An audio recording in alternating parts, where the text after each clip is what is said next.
Youth Maharashtra, महाराष्ट्राचा बुलंद आवाज।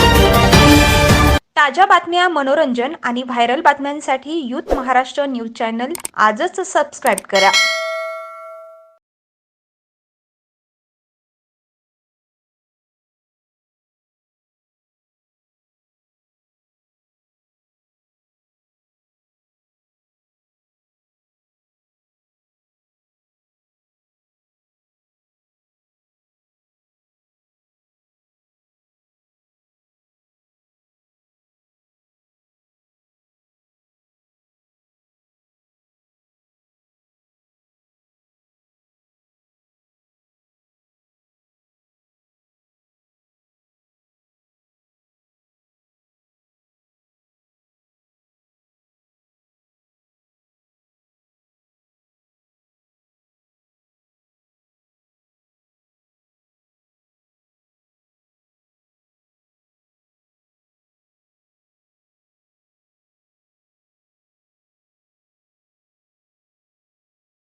एक नक्कीच अशी गोष्ट आहे की महाराष्ट्रात त्या दृष्टीनं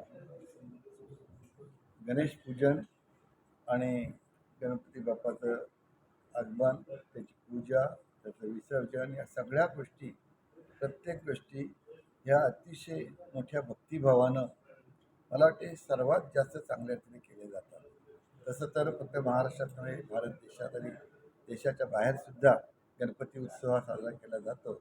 पण महाराष्ट्रामध्ये एक लाखो गणपती पूजन हे केलं जातं। मुंबई असेल, पुणे असेल, प्रत्येक गावागावात असे केली जातं। आणि आमच्याकडं आता माझं मूळ गाव जन्मठिकाण नावाखाली, तिथे एक गणेश पूजन आम्ही करतो। त्याच्यानं मी शाळेत शिकत असताना, इयत्ता 7वी शाळेत असताना त्यावेळेला मी इथे शिफ्ट झालो। मी 7वीत शिकत असताना तेव्हापासून मग नंतर तिथला गणपती आणि इथला गणपती दोन्ही ठिकाणी आम्ही हे गणपती मांडत असतो, गणपती उत्सव साजरा करत असतो।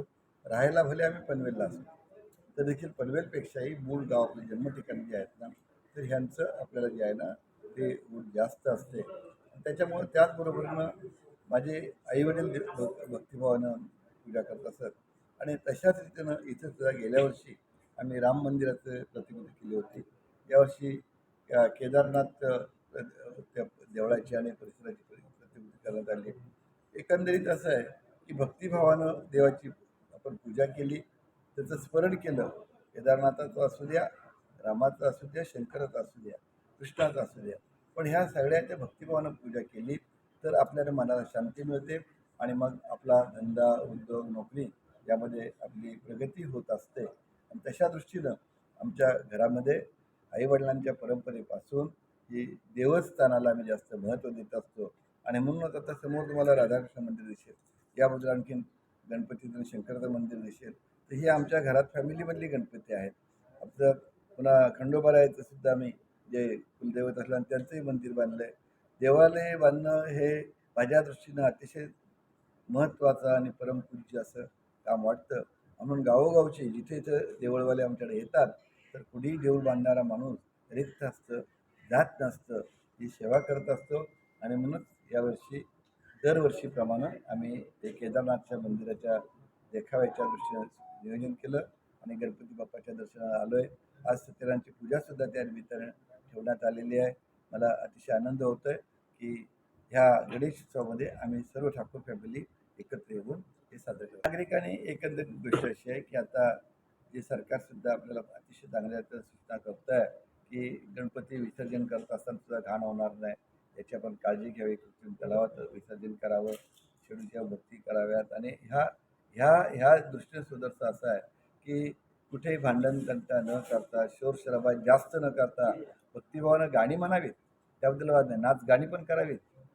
पण ते नाच गाणी करत असताना सुद्धा एक शिस्त बिघडली जाणार नाही, त्याचं पालन करावं आणि उगाच निष्काम धागणधिंगा होणार नाही याची काळजी घ्यावं आणि अतिशय उत्साहानं देवाचं पूजन करून आपण त्यात सहभागी व्हावं।